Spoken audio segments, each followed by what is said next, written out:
Driving near Mount Chavano, seemed to be looking me over, feeling that gaze down below. I pulled the car off on the shoulder.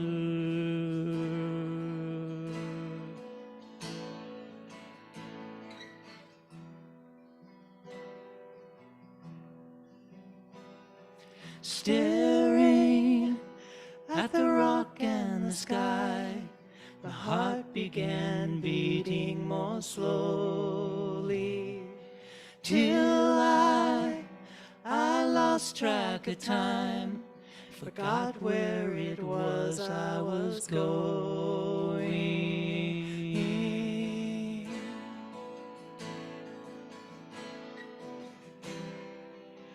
Suddenly I saw life from the brink. I watched an age pass me by like a wink. For just one heartbeat I believed I could think like a mountain.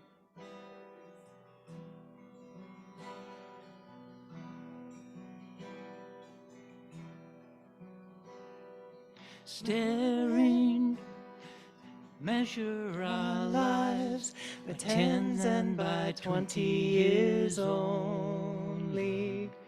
Teach us the ways of a million-year mind, what a million-year heart could be hoping.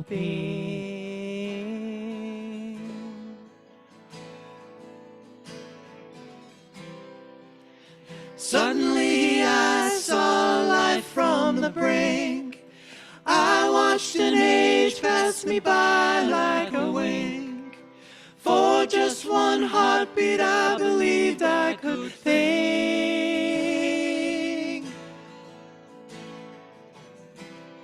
And oh, if I'm wise, I will strive and I'll pray to turn that one tick of time into a day, and lead this poor picture flash life in that way, like a mountain.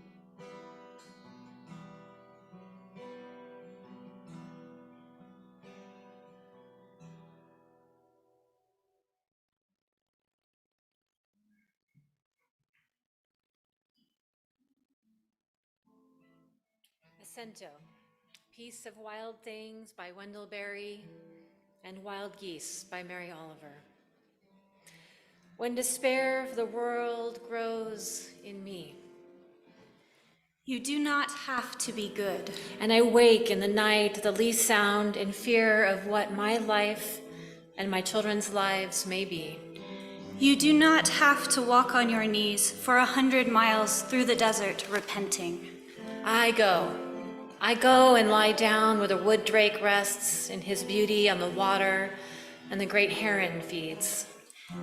You only have to let the soft animal of your body love what it loves. I come into the peace of wild things. Tell me about despair, yours, and I will tell you mine. Who do not tax their lives with forethought of grief. Meanwhile, the world goes on. Meanwhile, the sun and the clear pebbles of the rain are moving across the landscapes. I come into the presence of still water. Over the prairies and the deep trees, the mountains and the rivers. And I feel. Meanwhile, the wild geese, high in the clean blue air, are heading home again. And I feel.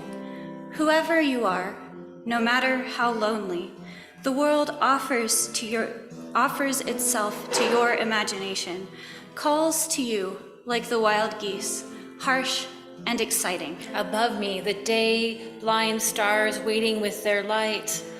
Over and over announcing your place. For a time, I rest in the grace of the world and am free. In the family of things. Let us worship. And as we settle now into this time of worship, let us now light our chalice, the symbol of our faith. May its light beacon unto you a new arrival, a ground of being from which arises a peace that surpasses all understanding, and reminds you that you are not alone, and that you belong here in the family of things.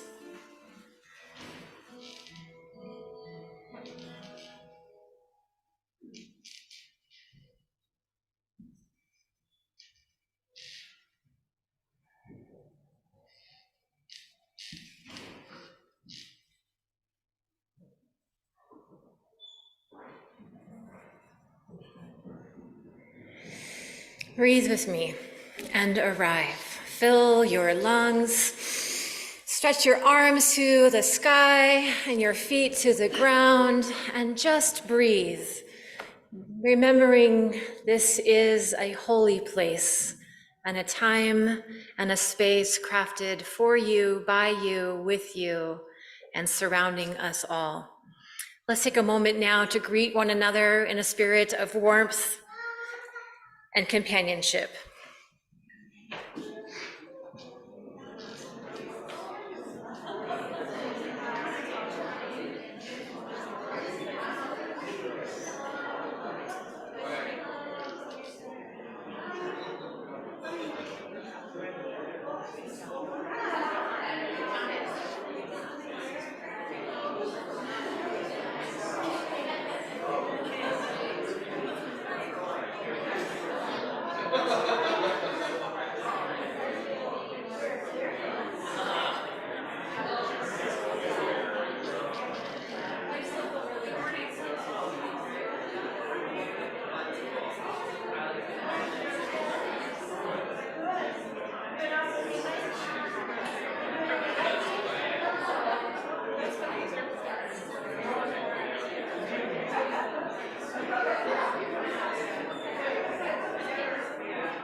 may be seated.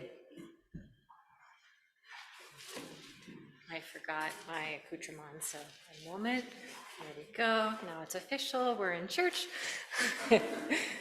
Good morning. I am the Reverend Laura Young, and my pronouns are she, her, and hers, and it is such a joy to be with you this morning in worship and song and in ritual. I'm very honored today to be sharing worship with a very special group of participants and hosts. Bob Spicer, one of our longtime members, will be delivering a delightful homily, closing out our Dragon series that we've been in for the last few weeks. I'm also partnered, of course, by Rob, our Director of Religious Exploration, by Caitlin, who shared the opening reading with me, by Cinnamon and Maureen and Bob and Brenda and Colin and Richard and John and Rick, who are bringing us the gifts of their musical talents and their sound support. So thank you so much for joining us this morning. As we gather this morning, you may have noticed that our opening looked a little different. We're experimenting with our style of worship, so we'd love your feedback as we go along, what you love especially, and what you are longing for.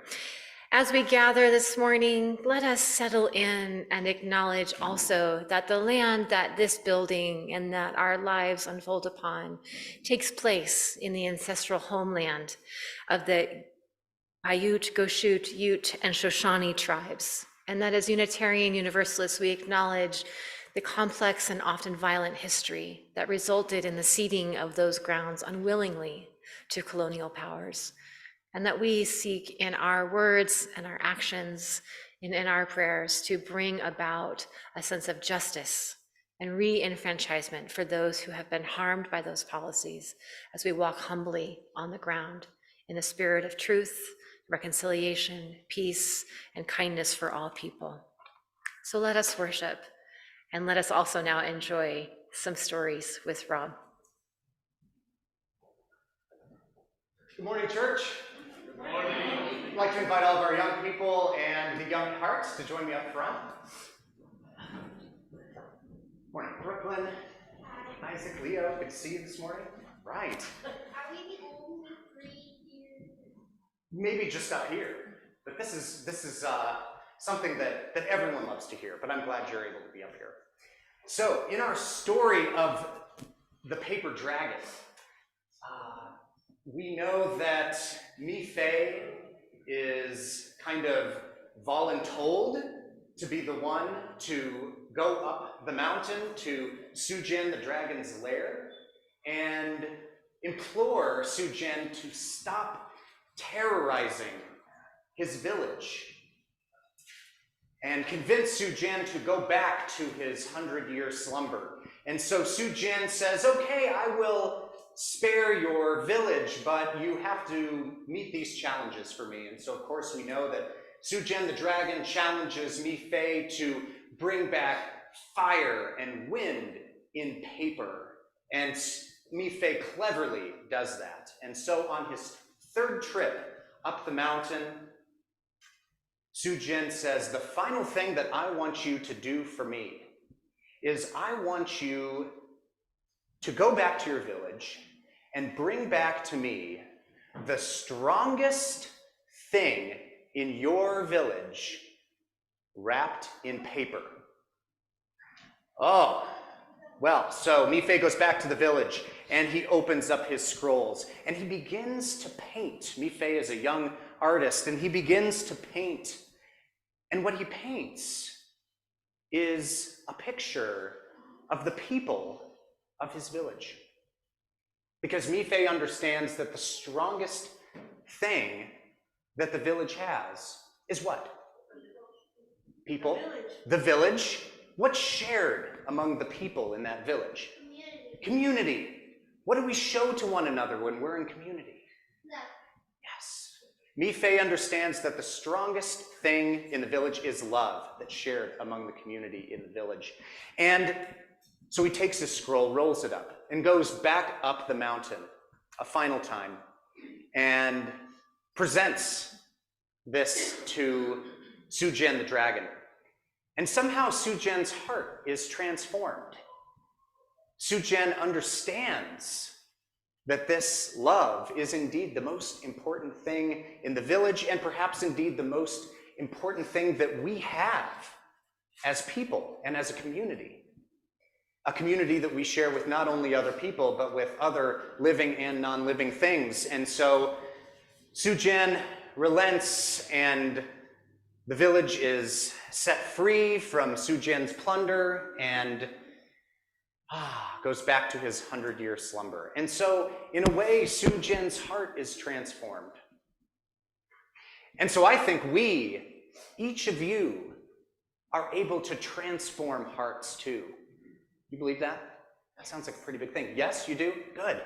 Yeah, I think that the ways that we show love to other people, whether it's as simple as saying hello or giving a smile or a hug, we never know what someone else is going through in their life. Even if they have put on a happy face, even if they're smiling, even if you ask, how are you doing? And they say, I'm doing good.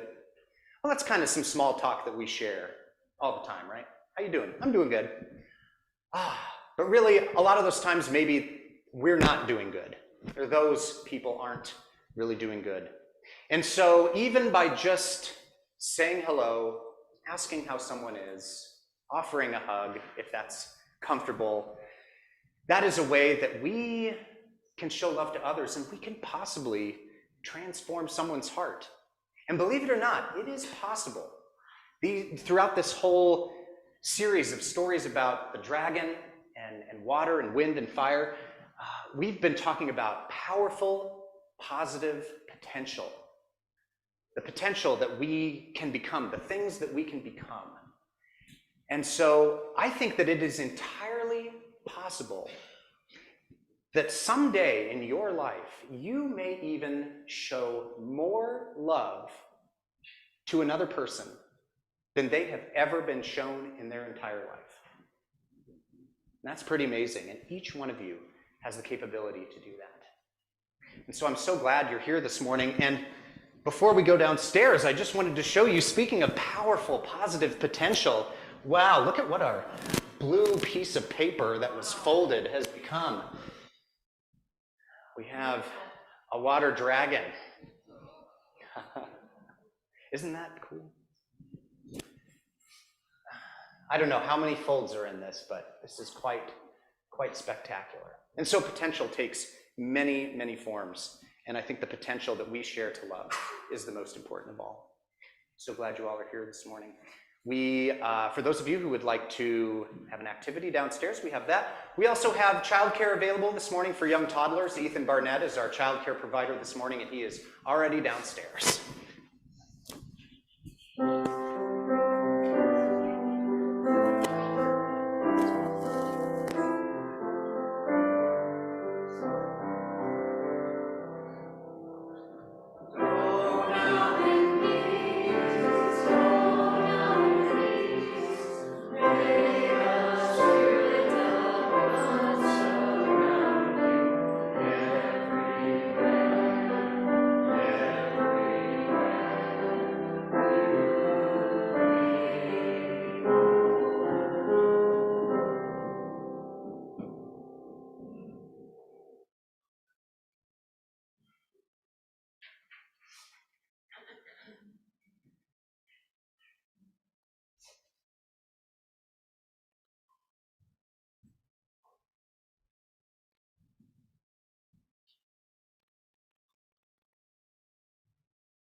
Okay.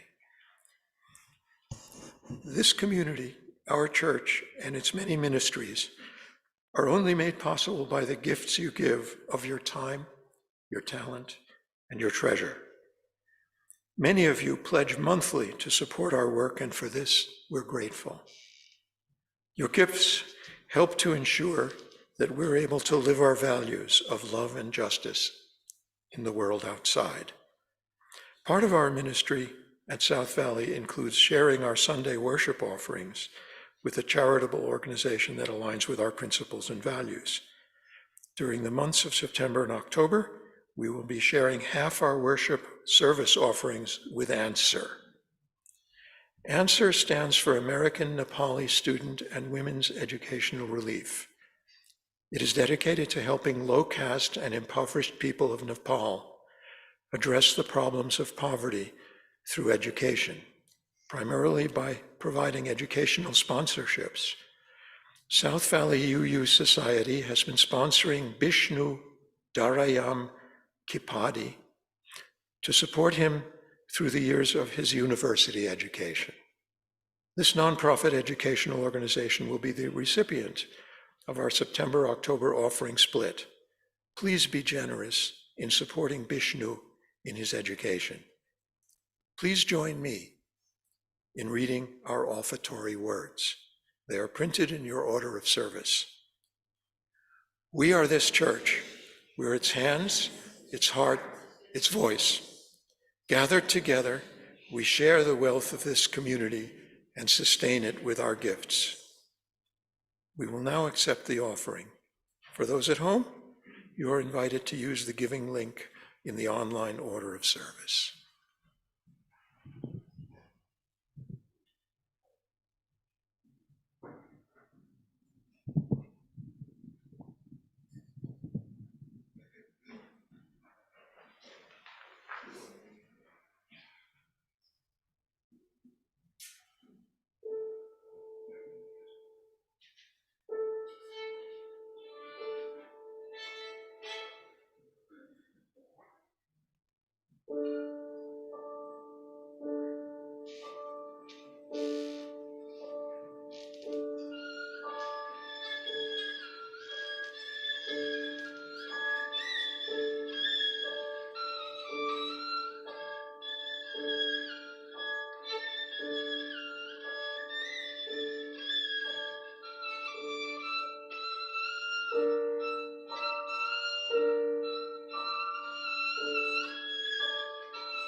Thank you.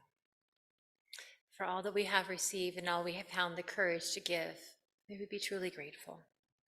May these gifts be a blessing on South Valley and on Answer.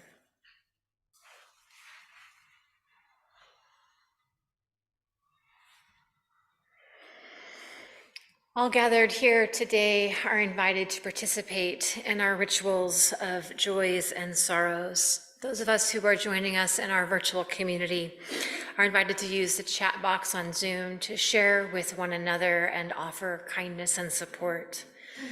For those of you gathered here in body today in the sanctuary, you may notice that our altar has been transformed into a mountain stream. At the beginning of our water communion and our dragon series, we celebrated the gathering of water for the year to come, and we blessed one another with the water saved from the previous year.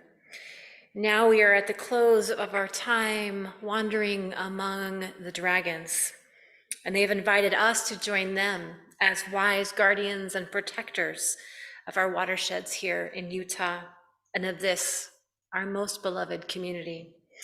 As you come forward this morning, we invite you to take a stone and place it in the water as we typically do, but perhaps take an extra moment of pause. Our streams pool to reflect on the transformations unfolding in each of us, time and time again. May you find what you seek on your journey, and may you always remember that you do not undertake this journey alone. And at the close of our ritual, we will add one final stone to represent that which is not yet spoken, but still held in kindness. Please come forward now as you wish.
A reading from the elders of the Hopi Nation, Orabi, Arizona, to my fellow swimmers. Here is a river now flowing very fast. It is so great and swift that there are those who will be afraid, who will try to hold on to the shore. They are being torn apart and will suffer greatly. No, the river has its destination. The elders say we must let go of the shore, push off into the middle of the river, and keep our heads above the water. And I say, see who is in there with you and celebrate. At this time in history, we are to take nothing personally, least of all ourselves. For the moment that we do, our spiritual growth and journey comes to a halt. The time of the lone wolf is over. Gather yourselves. Banish the word struggle from your attitude and vocabulary. All that we must now do must be done. All that we do now must be done in a sacred manner and in celebration, for we are the ones we have been waiting for. So ends our reading.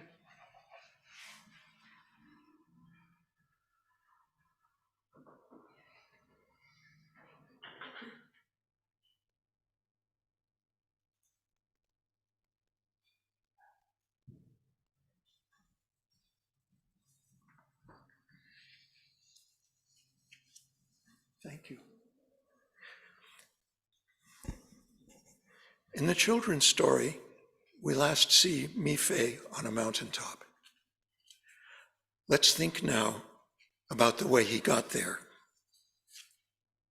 Through trees and over rocks, on foot, without a map, up through his people's watershed. It might help, I think, to understand that watershed as Chinese people understood it in the past. Its mountains, like our own, link earth and sky. From top to bottom, each level with a dragon of its own.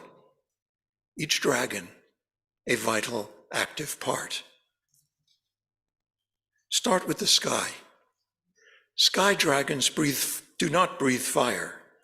Instead, their breath produces clouds and flashes lightning.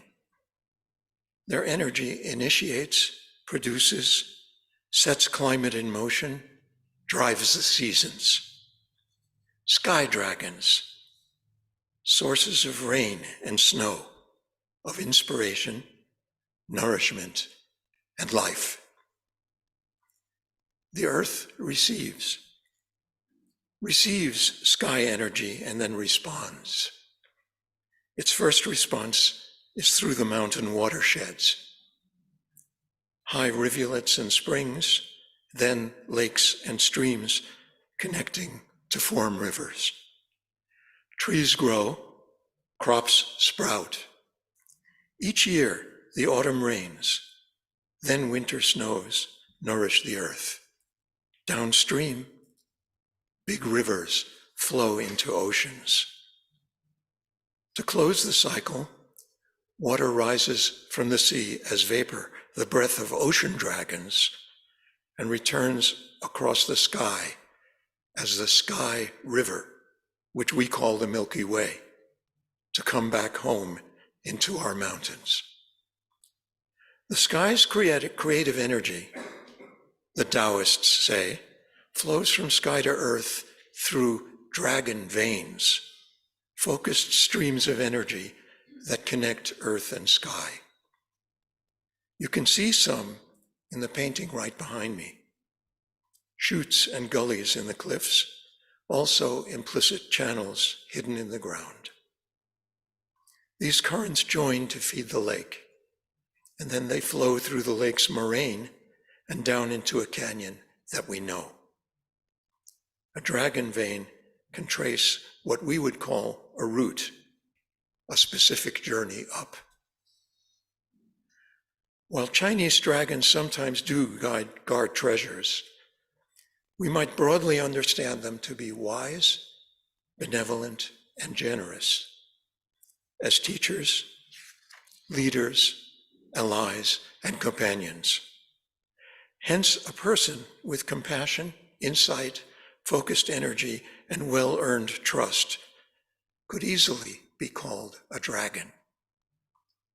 Hidden in the clouds and lakes, the clouds and lake, the artist, a South Valley founder, painted with such care, are dragons. I believe that there are dragons in this room. Returning to Mi Fei, I think he must have climbed up through a watershed like ours. Not just landscape or scenery, not just a fitness challenge. Instead, he climbed through a watershed of specific life-affirming power along a path of energy, a dragon vein, both forming and connecting earth and sky. 3 times within that mountain range, the experience of traveling past his safe, familiar boundaries must have entered physically into Mi Fei, to arouse his sense of wonder, to inspire physically his emerging gifts of art and love. And I mean physically. In 1930, the composer Bela Bartok realized that his native Hungary was likely to go fascist. He then wrote the Cantata Profana for orchestra, 2 singers, and a double chorus. Though seldom performed, it's a celebrated masterpiece. When I first heard it on a record in my 20s, its impact changed my life. The words narrate a Romanian folk epic. Roughly, the story goes like this. An aging father had 9 treasured sons. He never taught them how to farm or build or any useful trade. Instead, he raised them for the wild mountains, taught them to hunt. So they roamed deep into the mountains to hunt deer. One day they ranged so far, they found a graceful bridge across a stream. On the bridge were magic deer tracks, and the hunters went across. At once, entranced, they lost their bearings and turned into stags. First hunters, and now the hunted. Their father grew impatient waiting. So he loaded his old rifle, tracked them to the bridge, and followed the enchanted tracks across. These led him to a cooled, pure spring. And there he saw 9 splendid stags, knelt, raised his rifle, and took aim. The largest stag, his dearest son, spoke to him gravely. Don't raise your rifle. Our antlers will impale you, hurl you past trees, and smash your body on the rocks. We'll show no mercy, our beloved father, no mercy. The father, rifle lowered, begged them to come home. Their mother waits, he said, the table ready, stocked with food and wine. The eldest son responds, our antlers are too wide for doorways.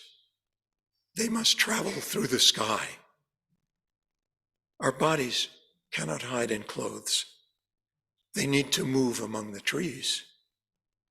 We'll drink our fill, not from your silver goblets, but from cold, pure mountain springs. Mi Fei's story emphasizes bringing love into deep recognition. Alongside that, let's think about the mountains, wild and open, that transformed 9 hunters, not just by roaming there, but by reaching far beyond the places they had known, roaming with no going back. For Bartok, I believe the 9 stags stood for him. And for me, years later, life physically changed. For myself, I bought a backpack and moved west. Here's another case. In the 8th and 9th centuries, China was racked by civil war. Many people fled into the mountains, some, both men and women, as hermits and monastics. Upslope, in forests, people move and live by streams. Zen temples often sat on mountains and were named for them. To get there, people walked. Like the 9 hunters who turned into stags, they went on foot. It was an exceptionally bold, creative time. A monk introduced himself to the teacher, Huensha, saying, "I've just entered the monastery. Please show me where to enter the way." "Do you hear the sound of the valley stream?" asked Huensha. "Yes," said the monk. "Enter there." Our watersheds and lakes are precious treasures, and we are the dragons who will need to guard them. May it be so.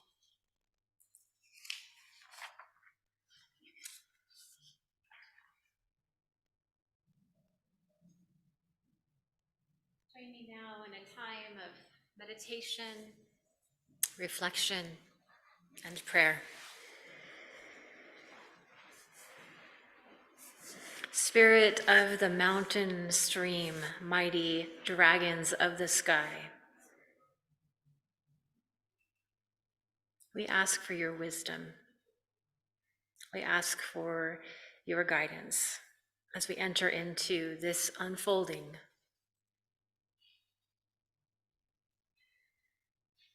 May we unfold in silence and receive.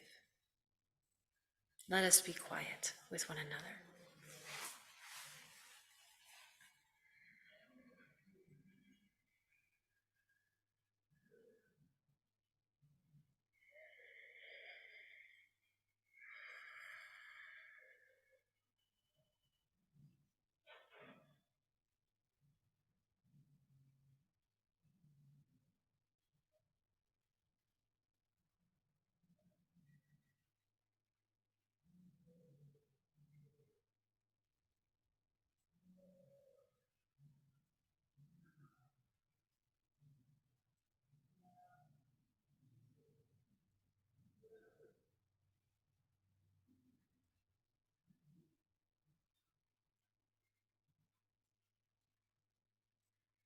May this stillness turn to peace, and may this peace mend whatever ruffled edges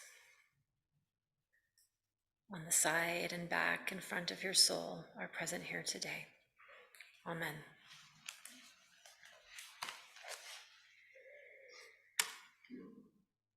Let us now extinguish our chalice. You may stand as you wish in body, mind, or spirit, and join us in our actions. The words are in your order of service, and you're invited to say them out loud with me. We extinguish this chalice, but not the warmth of love, the light of truth, nor the energy of action, and we hold each other in our hearts until we meet again. Our closing hymn this morning is Meditation on Breathing. You don't need a book for this one. Some of you might remember. Breathe in, breathe out. We have 3 parts. Sing whichever part you'd like. Change around parts. We'll do it a few times. Breathe in, breathe out. And when I breathe in peace. When I breathe out love.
Please remain standing for the benediction.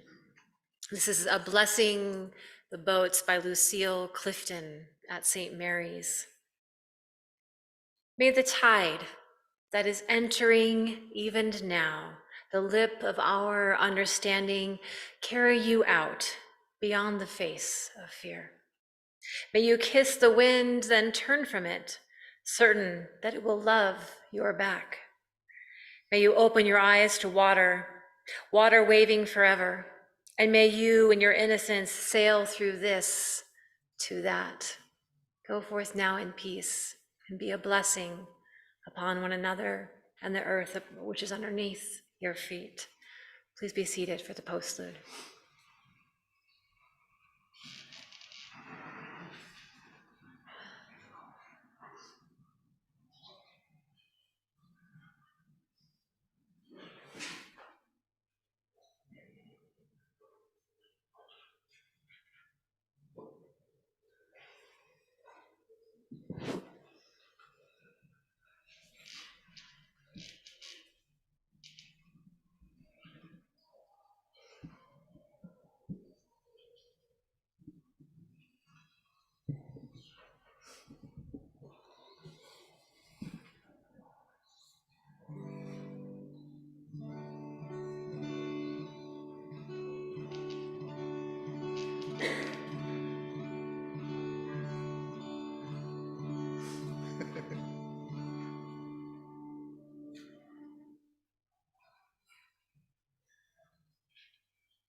When I was a boy, each week, Sunday we would go to church, pay attention to the priest. He would read the holy word. Sunday wouldn't heavenly bread, everyone would kneel and bow. Today the only difference is everything is holy now. Everything is holy now. When I was in Sunday school, we would learn about the time Moses split the sea in two, Jesus made the water wine. I remember feeling sad, miracles don't happen still. Now I can't keep track, everything's a miracle. Everything's a miracle. And wine, water is not so small. Even better magic trick is that anything is here at all. So a challenging thing becomes not to look for miracles, but find out where there isn't one. Oh, when holy water was red at best, I barely wet my fingertips. Now I have to hold my breath like I'm swimming in a sea of it. Used to be a world half there, having second-rate hand-me-down, walking with a reverent air. Everything is holy now. Everything is holy now. Read, questioning child's face. Say it's not a testament. That'd be very hard to say. See another new month come. Say it's not a sacrament. Tell you that it can't be done. When holy water was, morning outside I stood, saw a little red-winged bird, shining like a burning bush, singing like a scripture verse.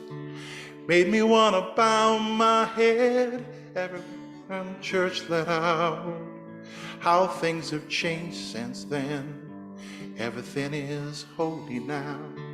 Used to be a world half there, having second-rate hand-me-down, walking with a reverent air.